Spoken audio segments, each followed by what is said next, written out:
नाज़रीन आदाब, आप देख रहे हैं उर्दू चैनल और मैं हूं आपका मेज़बान मोहतशिम एहतशाम। उर्दू चैनल के खुसूसी प्रोग्राम खास खबर में आपका खैर मकदम है। नाज़रीन, उधर राजौरी में आज एक अस्करियत पसंदाना हमले में एक हिफाजती एहलकार के जख्मी होने की इत्तला मौसूल हुई है।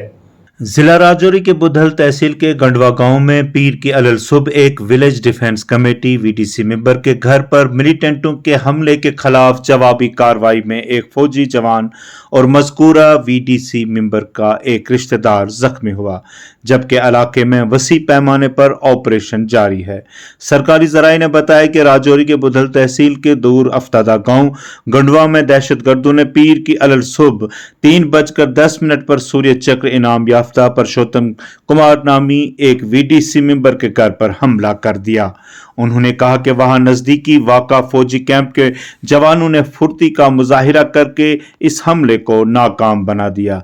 उन्होंने कहा कि तरफेन के दरमियान फायरिंग का तबादला हुआ, जिसमें एक फौजी जवान और मज़कूरा वीडीसी मेंबर का एक रिश्तेदार जख्मी हुआ, जिनको इलाज मुआवजे के लिए हस्पताल मुंतकिल किया गया। हमले में जख्मी होने वाले आम शहरी की शिनाख्त विजय कुमार के तौर पर हुई है। गैर तस्दीक शुदा इतलात के मुताबिक ऑपरेशन के दौरान एक मिलिटेंट को हलाक कर दिया गया है। जराये ने बताया कि दहशत गर्दों ने जानबूझकर वीडीसी मेंबर के घर को निशाना बनाया, जिसको जवानों ने नाकाम कर दिया। दरियासना सिक्योरिटी फोर्सेस ने पूरे इलाके को मुहासरे में लेकर तलाशी ऑपरेशन शुरू कर दिया। बताया जाता है कि मुहासरे में 3 से 4 मिलिटेंट फंसे हुए हैं।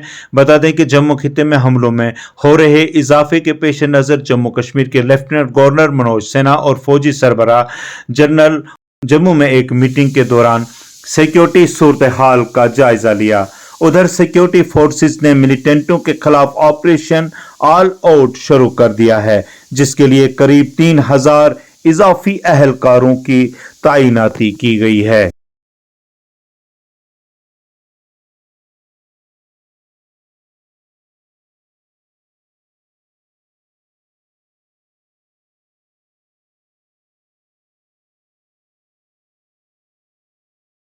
उर्दू चैनल में आज बस इतना ही। अपने मेज़बान मोहतशिम एहतशाम और उर्दू चैनल की पूरी टीम को दीजिए इजाज़त। आप हमारा चैनल सब्सक्राइब करें, वीडियोस लाइक और शेयर करें, कमेंट बॉक्स में अपने तासरात से नवाजें और बेल आइकन लाजमी क्लिक करें। खुदा हाफिज़।